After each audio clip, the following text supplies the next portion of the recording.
Welcome to the St. Johns County Town Hall with Joe McAnarney. I'm Marcus Nelson, and I'll be your moderator this evening.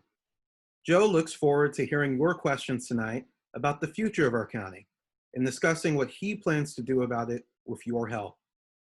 Please be respectful of your neighbors tonight. Remain muted unless you have a question, and be civil about the topics of the evening. Please remember that Joe is a local candidate for a local election, and there is no need for discussion about national political issues or candidates. Now, please welcome the next St. Johns County Commissioner, Joe McAnarney. Hey, good evening, St. Johns County. I am Joe McAnarney, a retired architect. Yeah. What are you doing here, Marcus? I'm a retired architect. Hey, experienced in codes and standards with over a 40-year career, so I am ready to start day one as your county commissioner. It is great to be here tonight to talk about the issues the county faces. And I can tell you that my wife and I moved to St. Johns County in 2004 when our population was around 154,000. And as you may know, we have grown now to over 264,000, pretty significant. So I'm running for county commissioner because there are serious challenges in how our local government operates, and without deeper thought, the reasons you moved here might be at risk. So for example, I'm running for families first, for smart growth and sustainable jobs. Families first, our county manages our parks, and yet there have been severe reductions in county support for our park system over the years. Our school system is under severe amount of stress. With smart growth, we can and must balance natural areas and conservation with development. We do not need to continue approving overdevelopment far beyond our community's vision for the future. And when we talk of sustainable jobs, many of you travel up to Jacksonville for work, keeping you away from your families at a time when it's more important than ever to stay close. These are all issues that I plan to focus on as your county commissioner, and I look forward to hearing your questions tonight and having an exciting discussion. So Marcus, I will turn it back to you, and let's see what our questions are. Thank you, Joe. Members of the public, feel free to use the chat icon in Zoom, or go to the participants menu and click raise hands if you would like to ask a question. Whoever would like to begin. And maybe some of you would just like for me to elaborate on a topic. That's fine. Your question may or may not be detailed. That's fine. We are here for any and all thoughts and discussion. Kelly Dicey, I see you've unmuted. Oh, what'd I do? Okay.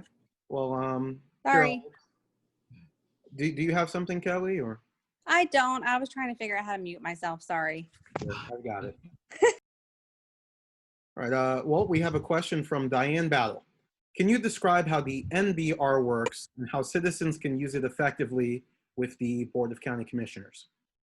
I believe that's the Neighborhood Bill of Rights. Thank you, Diane. Thank you. And the NBR that Diane refers to is the Neighborhood Bill of Rights. It's a program actually started in Duval County, I think back around 2008, and has been adopted for the last many years here in St. Johns County. The intent of the Neighborhood Bill of Rights is to get information out there as a land use change or developer requested change is submitted to the county offices. These notices typically go to HOAs and others who have qualified to receive these notices. Typically, they are networked with other folks, and so they receive the notice and then distribute that for public information, public comment. I have to say, Diane, that I have attended several community meetings. Right now, those are required up here in District 1, and certainly as County Commissioner, I am going to work hard that that a community meeting is required in all 5 of our districts because all of our citizens need to know what's coming, need to know the extent and scope of what's coming, need to weigh in with their discussions, which they can do by way of emails and text messages back to our commissioners and planning offices, and certainly to know when a community meeting is at hand. I'll tell you, sadly, what has happened again and again is that a community meeting is held and perhaps 1, 2, or even 0 persons from the community attend. And then the developer appears weeks later in front of the Planning and Zoning Authority and then later in front of the Board of County Commissioners, and they say that no one from the community came to the community meeting. And you can just see how that could have the effect of turning a commissioner decision toward developers if the thought is that no one from the community cares. I've taken the position that the county meets what I would call they do not have a failure to inform. Put the little orange signs out along the highway, put the 2-inch ads into the St. Augustine Record, and issue a neighborhood Bill of Rights. But when 0 from the community turn out to a community meeting, then there has been a failure to involve. And in my mind, the county is actually quite happy that they have satisfied all of the legal requirements. They haven't asked the tougher question, which is, why did no one show up? That is the question I would ask. That is the question I want answers for. I want the community to know what is happening.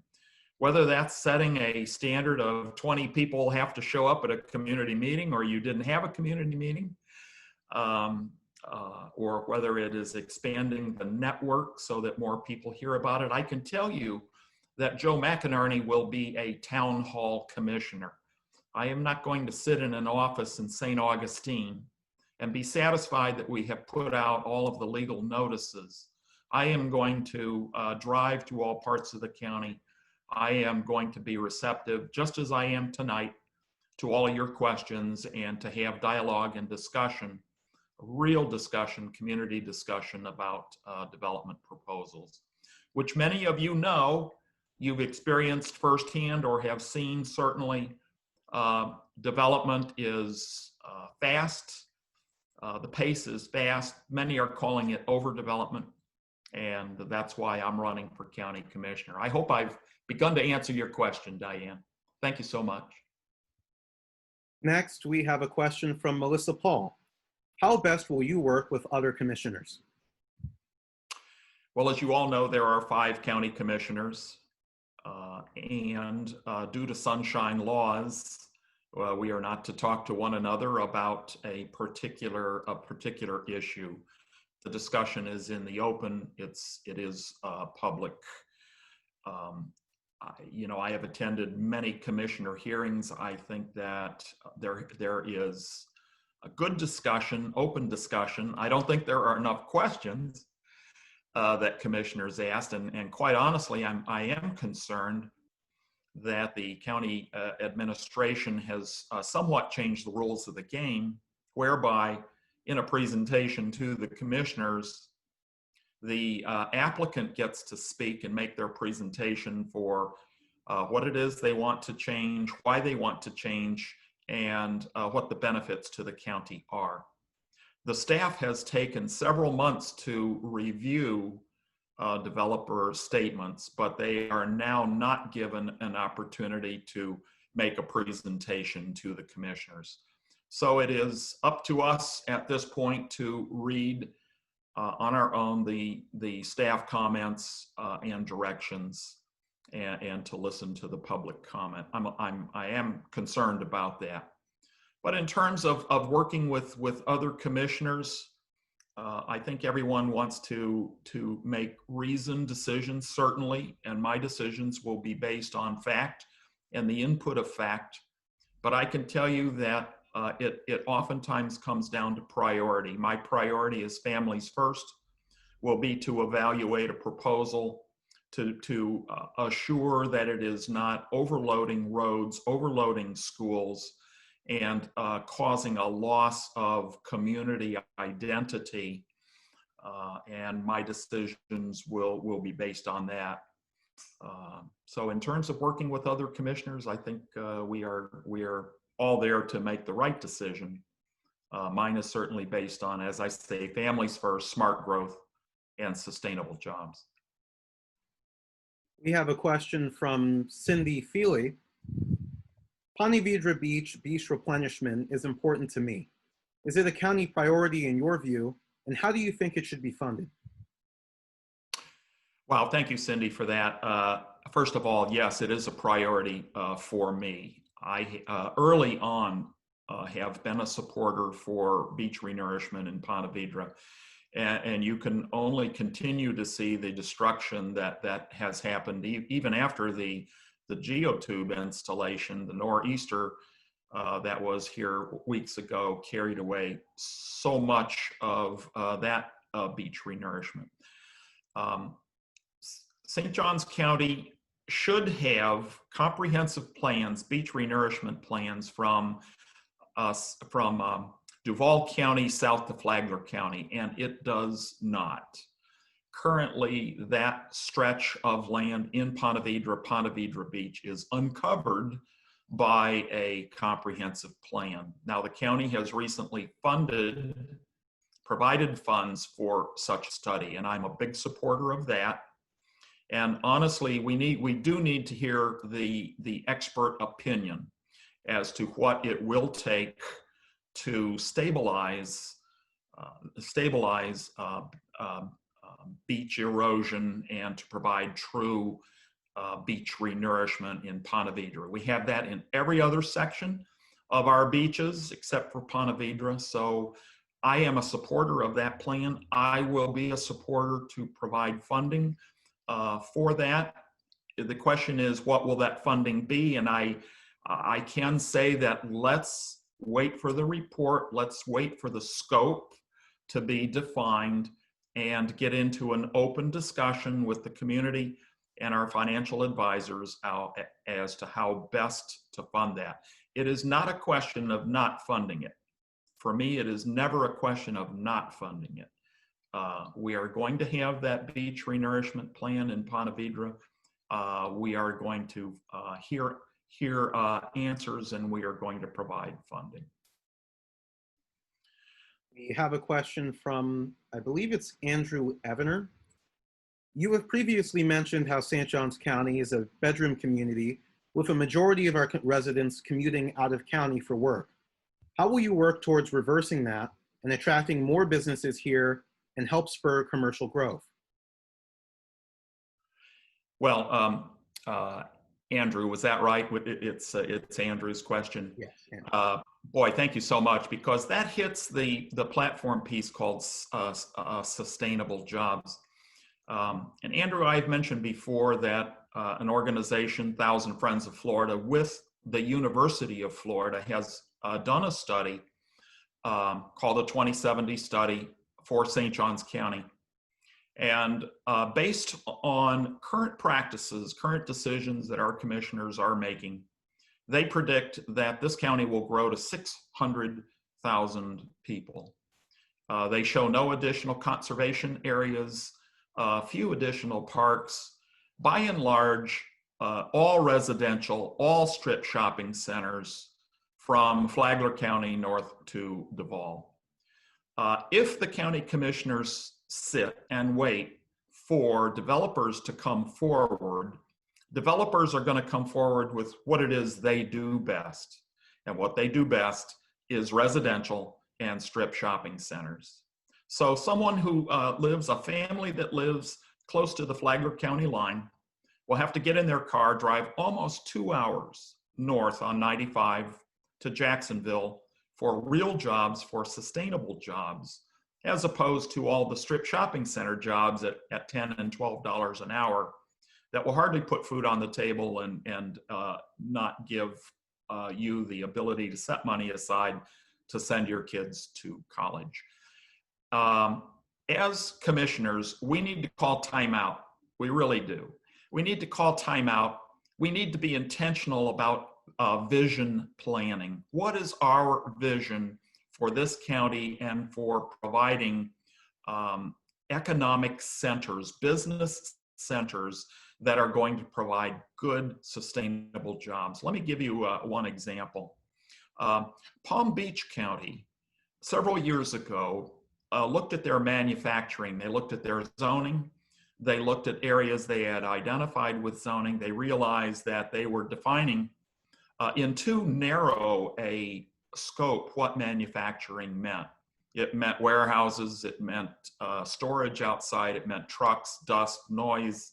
And they realized that manufacturing could be clean industry, research and development, biotechnology, aeronautic research, maritime research, a clean industry. And what Palm Beach County now reports on their website is that they have attracted companies that are employing over 23,000 people at an average annual salary of $88,000 a year.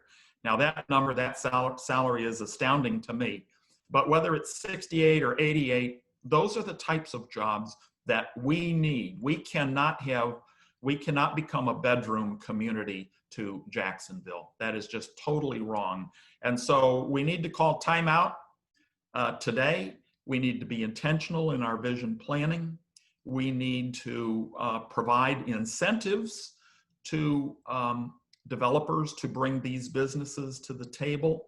Our Chamber of Commerce, our county economic development councils, they need to be tough. They need to be aggressive. We cannot sit and wait.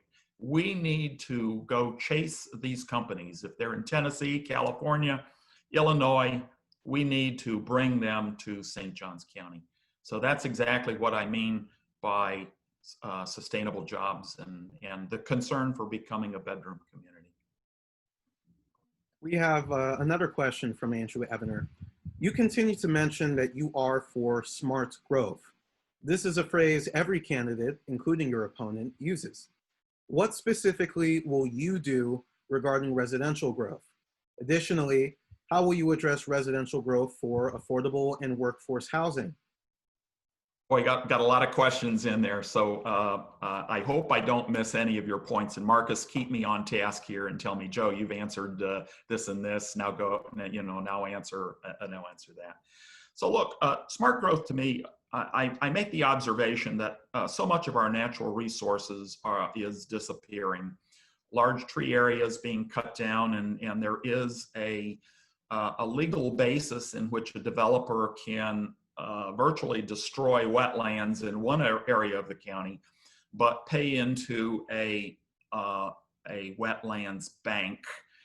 Largely, these are in the south end of the county, and through that payment process, they are entitled to destroy sections of wetland they have been replacing like for like area. And to me, I really question that practice, and I certainly lament seeing large areas of our natural resources disappearing. So I have proposed numerous ways to think about combining development with conservation. We are beginning to hear a lot about the LAMP program, and that's LAMP. All of you can go to the county's website, and in the question box you can type in LAMP. It will take you to the county's webpage. It will tell you what LAMP was trying to do. It will tell you that since 2010, LAMP has been on the shelf gathering dust. But in 2004, there was a St. Johns County Citizens Workshop, actually a series of workshops, in which those citizens identified our precious natural resources, looked at our creeks with the idea of creating family resources, kayaking, canoeing, looking at the possibility for trails, and looking at the concept of connected wildlife corridors, where those corridors could also become points of family outings, places where the family can go and enjoy the county, during the weekend. So that map was also set aside in 2010. It's gathering dust. I am calling for a return of that map program and the creation of what I call the green overlay. And the green overlay will take stock in 2020, 2021 through another set of citizen workshops. What do we have left? What can we preserve? And we will create a green overlay in which if an owner has 100 acres and part of the overlay touches 10 acres of those, that to incentivize a developer to deed that over to the county as a natural preserve, that there is a certain incentive to the developer to increase the density on the remaining acres. So look, I mean, I am a retired architect. My career was as an architect. I am for development. I am just not for overdevelopment. And so there are ways of integrating development and conservation together. So Marcus, there's a few more points in there. Yes, addressing residential growth for affordable and workforce housing.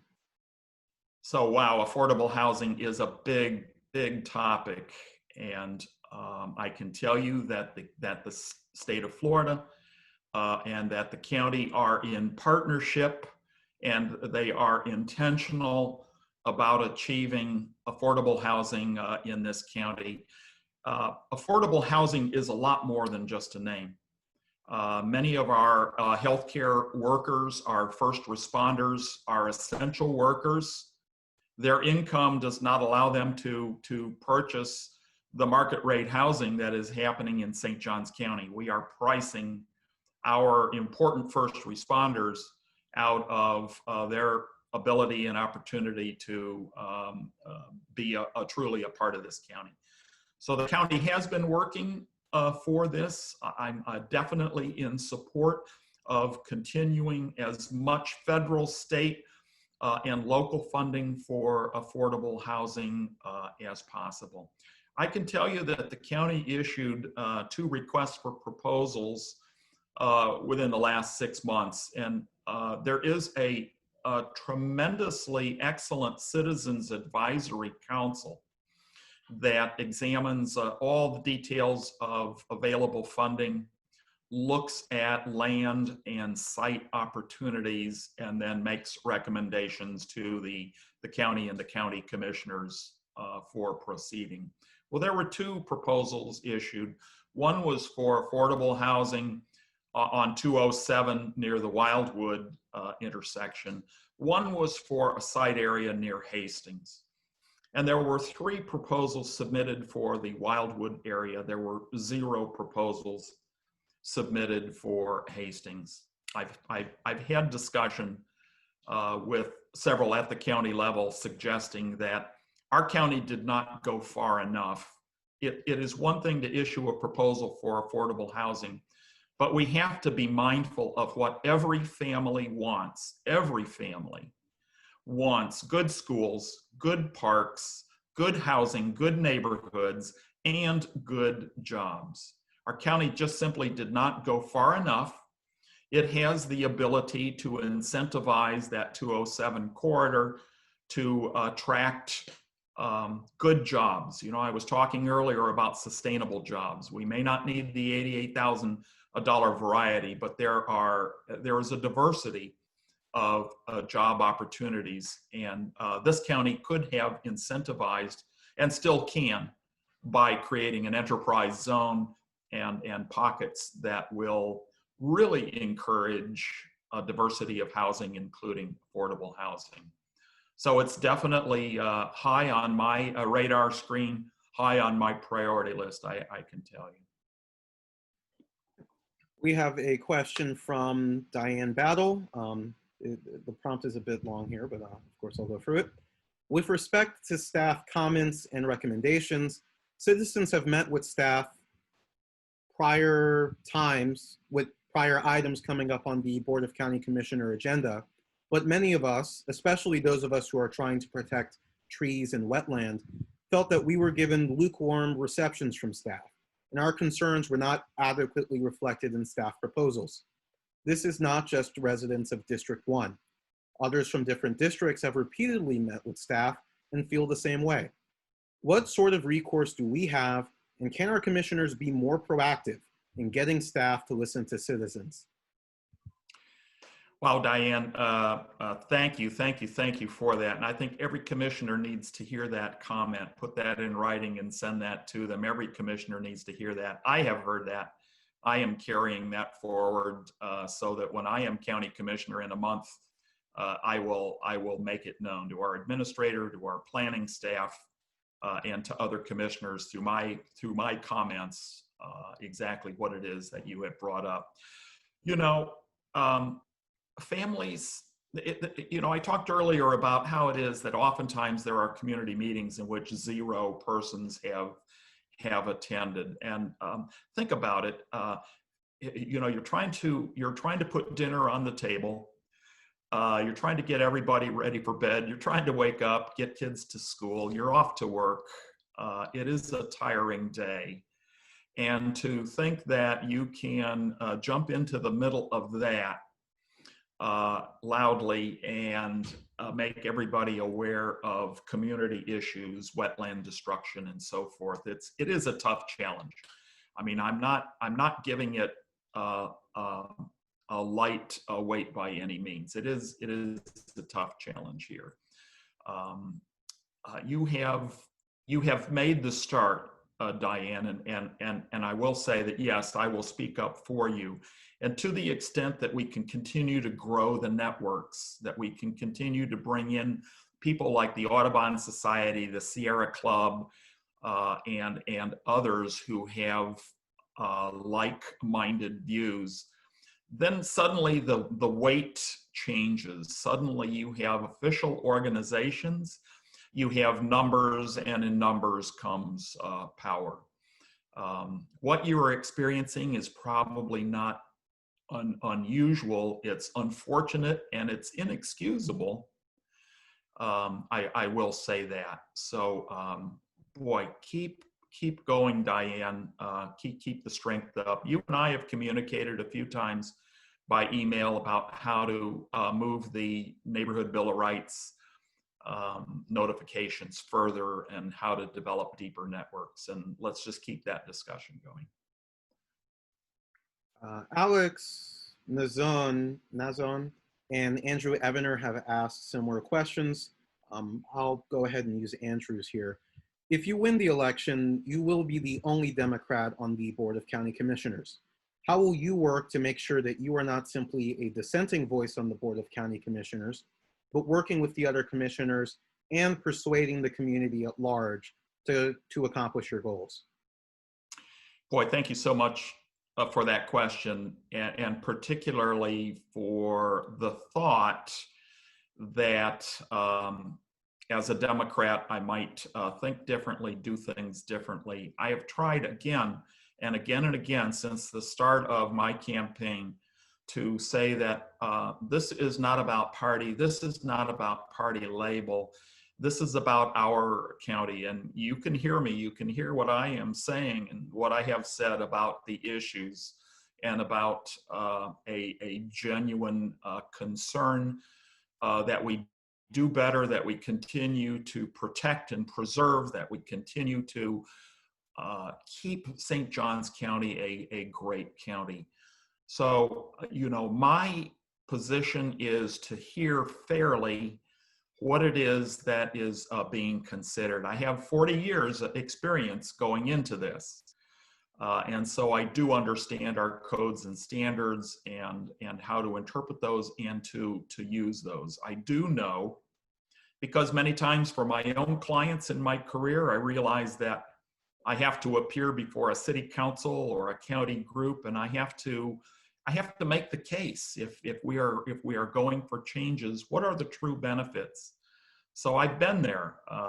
How to make the case for increased benefits.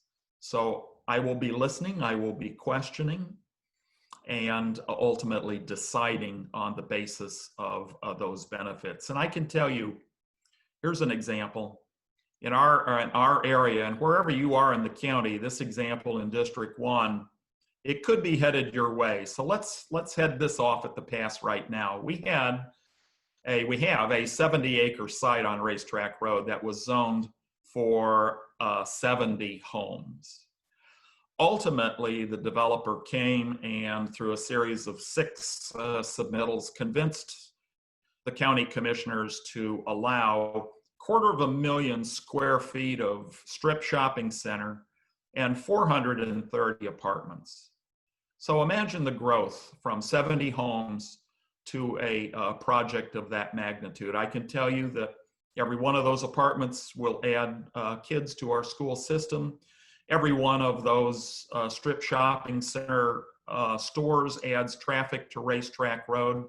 Racetrack Road, by the way, right now is classified by our transportation department as critical and deficient, which means that it is largely operating at more capacity than it was designed for. We have a beautiful 4-lane divided road going through our community. The county has acquired additional rights-of-way land. Doesn't have the plans in the drawer just yet, but it has the thought that Racetrack will be expanded to 6 lanes. And that will bring with it increased traffic, fewer trees, and a reduced quality of life. Many of my neighbors here are not happy and not looking forward to a 6-lane Racetrack Road. So I'm just bringing that example up as what will happen everywhere in this county given our current decisions. We need to step back and we need to really understand what it is that a community values, what it values about its roads, its schools, its neighborhoods. And we cannot continue to award these kinds of excessive approvals over development to those who want to make that kind of change. Marcus? Yes, we have a question here from, I believe it's Sakina Grace. How will you stand firm on holding the line on rampant development when the developers come knocking, especially as almost every other commission candidate in the 20 years I've been here has promised and been unable to deliver? Boy, all I can do is, and who is that question from? Sakina Grace. Sakina, thank you so much. What I can promise you, Sakina, is that I am going to hold the line. I am going to be firm in my rationale. Many of our commissioners vote yes or no without any questions and without any discussion. And I'm here to tell you that everybody will know why Joe McAnarney voted yes or no. I will be clear in my questioning. I'll be clear in my offering of opinion before that vote occurs. Boy, I wish I could tell you, Sakina, elect Joe McAnarney and everything will change.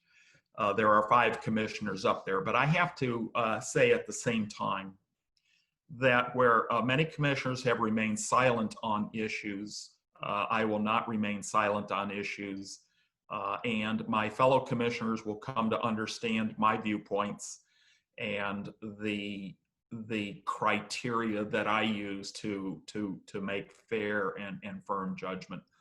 I hope that will mean something. I hope that will begin to turn the pendulum the other way. I really do. Your question is a good one. Your question's a good one, and your question's a good one. Thank you. An additional question from Sakina. What is your position and plan for addressing the coronavirus, given our governor's firm stance in lockstep with the current president? Well, I have answered on a radio station interview. I will answer here. Everywhere I'm asked that question, I answer it this way. I believe in medicine and science. I am a CDC supporter, and where they say wear a mask, social distance at 6 feet, wash your hands, I am all for that. I am all for that. I know that our governor has issued criteria that differs from that, is not quite as firm as that, tends to give wide latitude to locales and counties to make their own decision. But our county, by and large, has gone by the recommendations as put forth by the state of Florida. What I can say is that certainly when it comes to county buildings, I'm going to vote that people must wear masks and so socially distance. I will, and Commissioner Dean had made a motion to strongly require local businesses to require masks. His motion was not seconded and died on the floor. I would be a second to that motion, if not make that motion myself, which would open this up for discussion. I think the dynamics are changing. I truly do. But let me just reiterate, I'm for medicine and science. I'm for the CDC, and I am for masks, social distancing, and hand washing. We have a question from Samantha Palmer. Seeing that tourism is a key industry for the county, would you support increasing the bed tax collection to 5%? A few paid for our tourists. This would help continue to help promote our county and pay for items like beach renourishment, parks, and fireworks. Everything that you say is yes, yes, and more yes, and doubly yes. It is mystifying to me that our county is unique and behind the learning curve by such a great distance. The state of Florida does allow the bed tax, and I'm going to talk about that word tax in just a minute, does allow what they call the bed tax to be set at 6%. Duval County has set theirs at 6%. Daytona Beach, Volusia County, they have set theirs at 6%. St. Johns County has set theirs at 4%. Now, I'm just saying that had it been 6%, we would have an additional $6 million a year income to this county for cultural events, for beach renourishment, for tourism. $6 million we have left on the table every year that we have been at 4%. So let me talk about this word tax. When we choose to go to a movie theater, when we choose to go out and to a restaurant, it's our choice. It's our choice what we want to see, where we want to go, it is our choice. Much the same way, we have tourists from throughout the United States and even Europe and throughout the world that know about St. Augustine, love St. Augustine. You can see behind me here the Flagler building, the old hotel, now a part of Flagler College. People love St. Augustine and tourism. There are 28,000 people employed in the hospitality industry in St. Johns County. 28,000. So it is big. There is no doubt about it. But when people come here, they come here because they want to be here. They want to be here. And so a bed tax, let's just say an increase from 4 to 5%. That is $1 more on a hotel bill per $100 night stay. $1. The families love it here. And what will that $1? Well, that $1 will become $3 million. If it was increased to 6%, it would become $6 million. And every one of those dollars will create more events that will attract more people who will buy more meals, who will stay in more hotels. It is paid by our visitors. It is not paid by you or me as residents of St. Johns County. So whether it is 5% or 6%, I am all for it because I view it as a business investment. I do not view it as a tax. I view it as a business investment, an investment that is being paid into by our visitors who are saying, what more can you do for us? Well, let us show you what more we can do for you. with all of our hospitality workers, with our artists and cultural event professionals. Wow, we can do a whole lot more. And it's just such a win-win. It's just incredible to me. I've gone on pretty long here, Marcus. I'm pretty excited about the business investment opportunity. Well, then I have a question, another question here from Andrew Evener. What thought process and or guidelines will you use when reviewing the various departments' budget requests? There is only so much money to go around. A good question. A good question.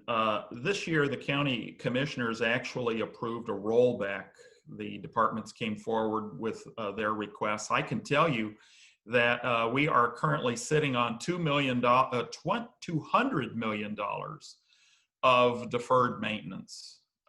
These are items, perhaps re-roofs, new sidewalks, just things that have been built over the last 15 or 20 years that are coming due for maintenance and renewal. It would be much like you or me buying a house and never truly setting money aside to repair or enhance our house. So wow, there is that $200 million in deferred maintenance. And certainly every department can be deserving. I can tell you that I am not going in to raise taxes at all.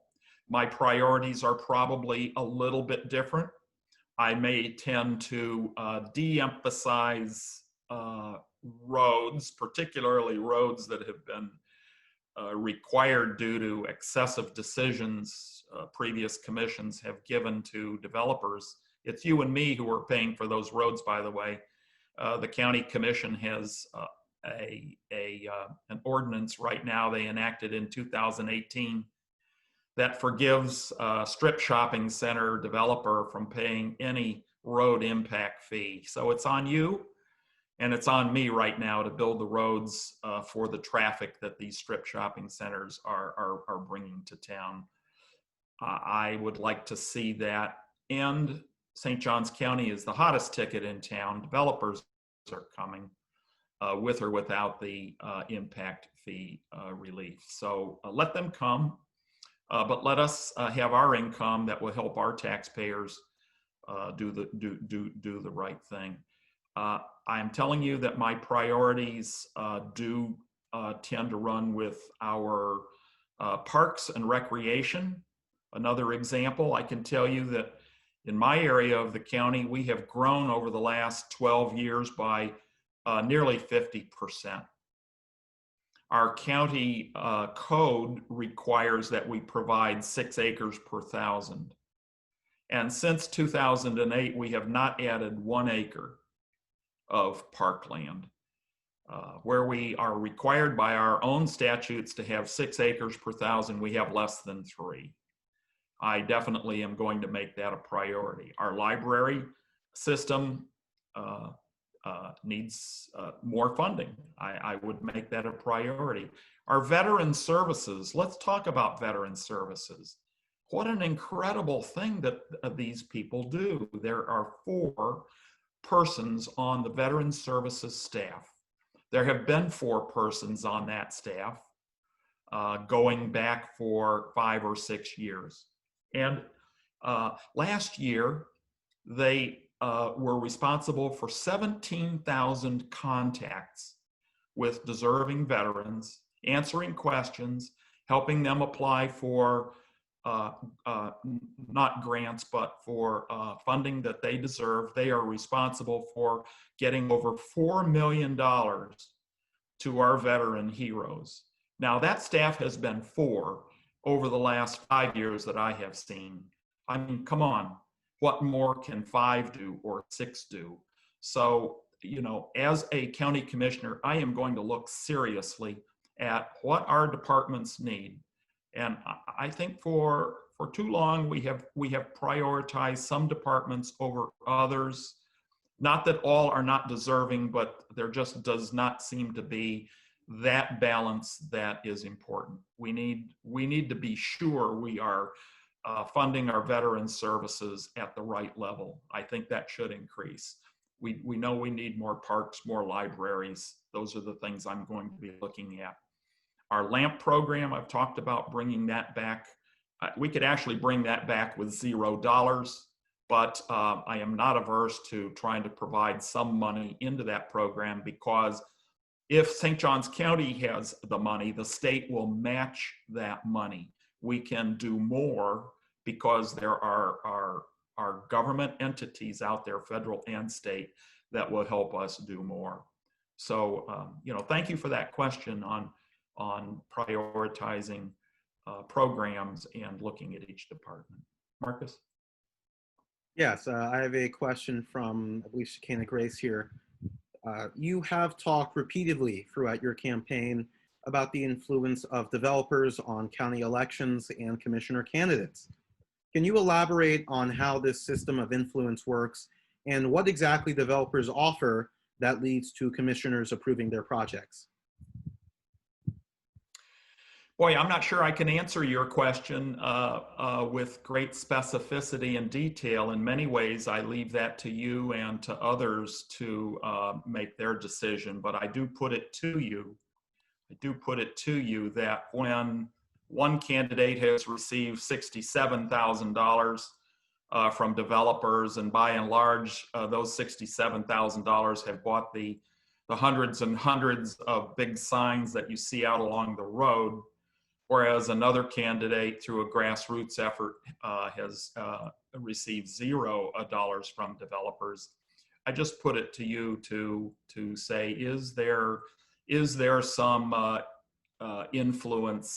influencing happening here? I can tell you that everything that is donated and is happening is legal, and by no means would I ever want to infer something different than that. Everything that is happening is legal.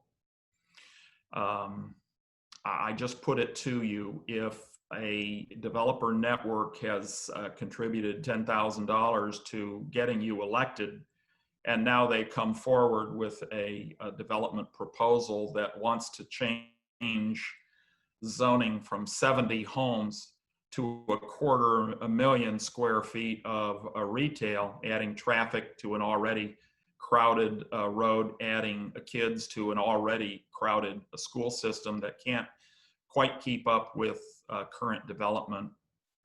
Is that decision, that commissioner decision, the right decision? I'm not going to say that it was persuaded to be that way. I'm not going to say that. I'm leaving that to you and to all of you to consider the impact of developer contributions. Marcus? Right. I have a question here from Ward Clayton.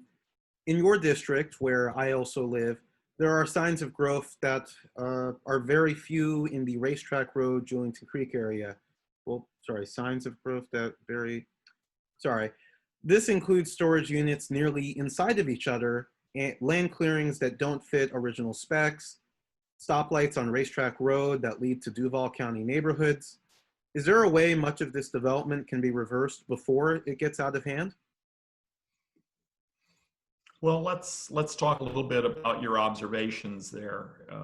Thank you so much for that. You know that by and large, Racetrack Road is the county line, and in many ways is the county line between Duval to the north and our county to the south. So when we see stoplights at the intersections, first of all, I can tell you that St. Johns County has required from developers fees to help pay for those stoplights. So you and I aren't paying quite as much as we otherwise might have to pay, and pay unfairly, particularly for developments that are in Duval County.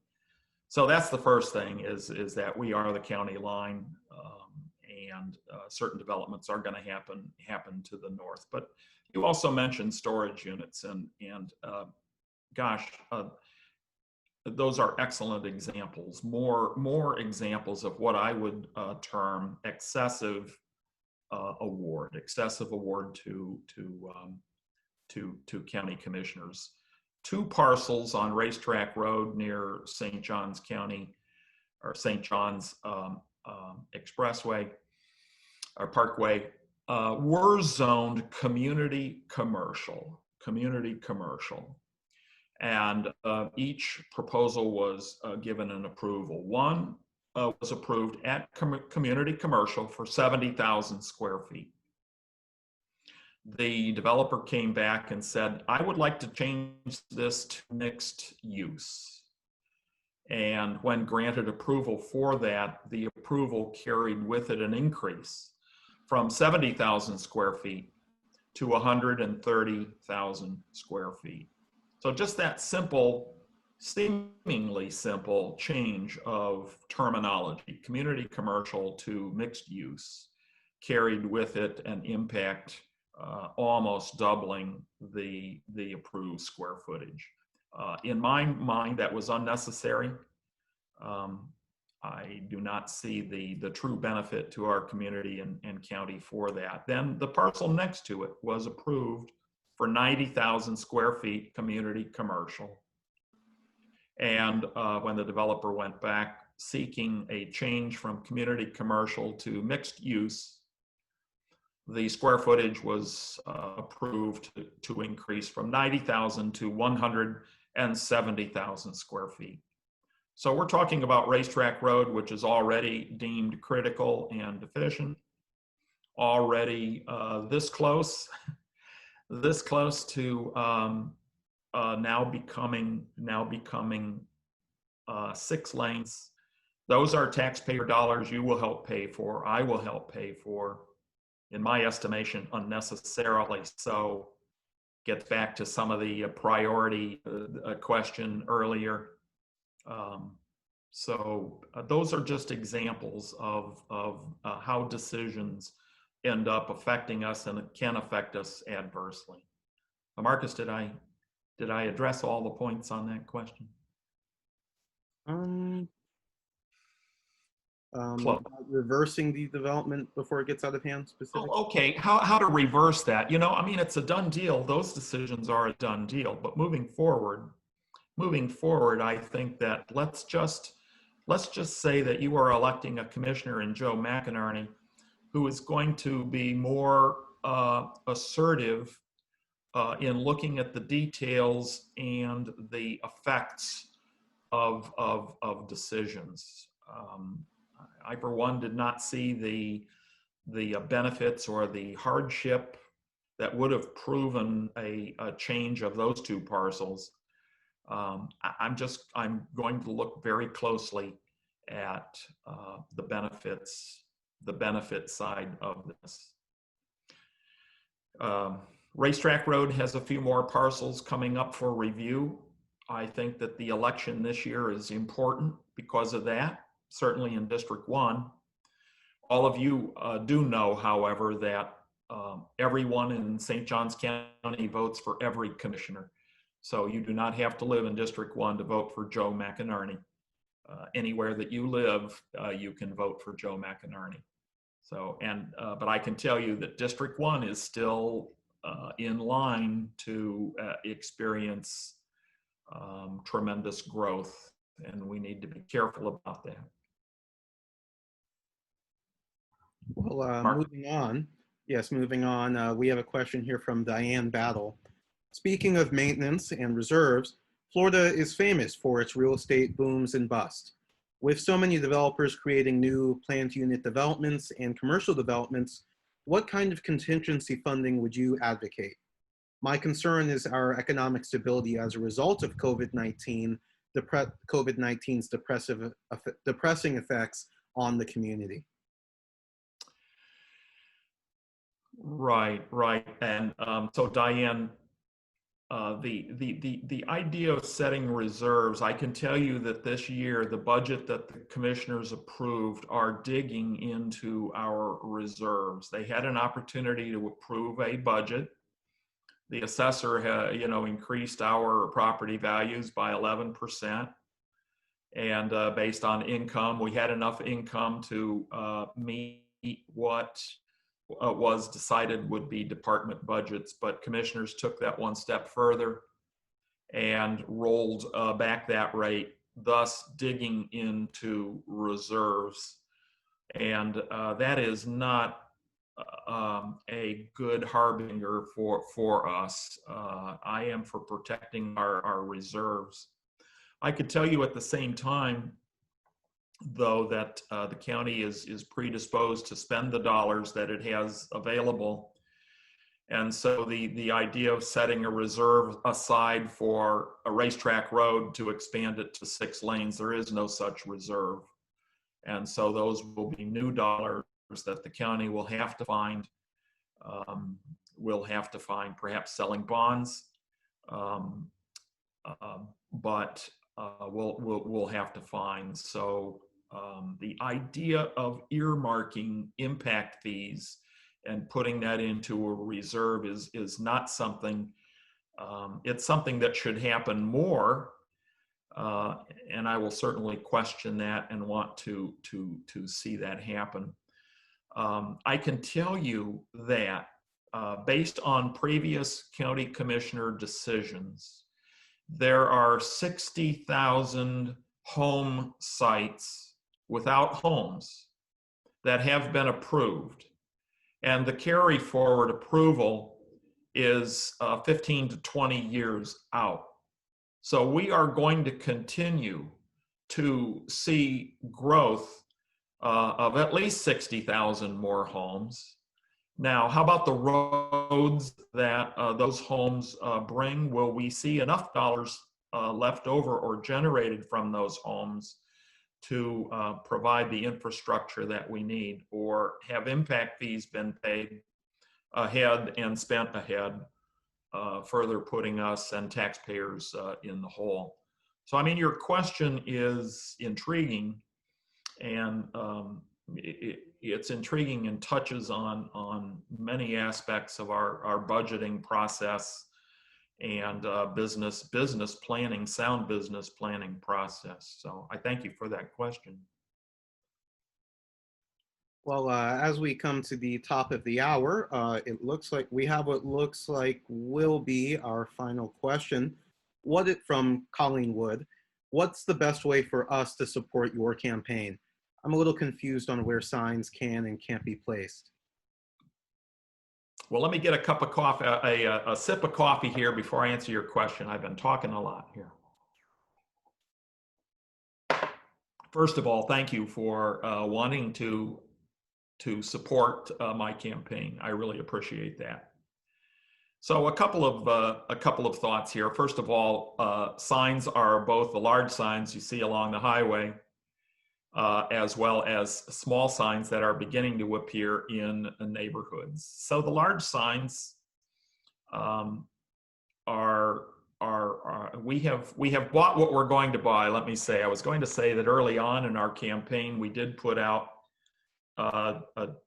as donation opportunities to supporters that for $75 contribution, they would help buy a road sign. For a $10 contribution, they would help buy yard signs. So we always welcome donations. We continue to welcome donations. We want to finish this campaign strong. We're down to the last 3.5 weeks.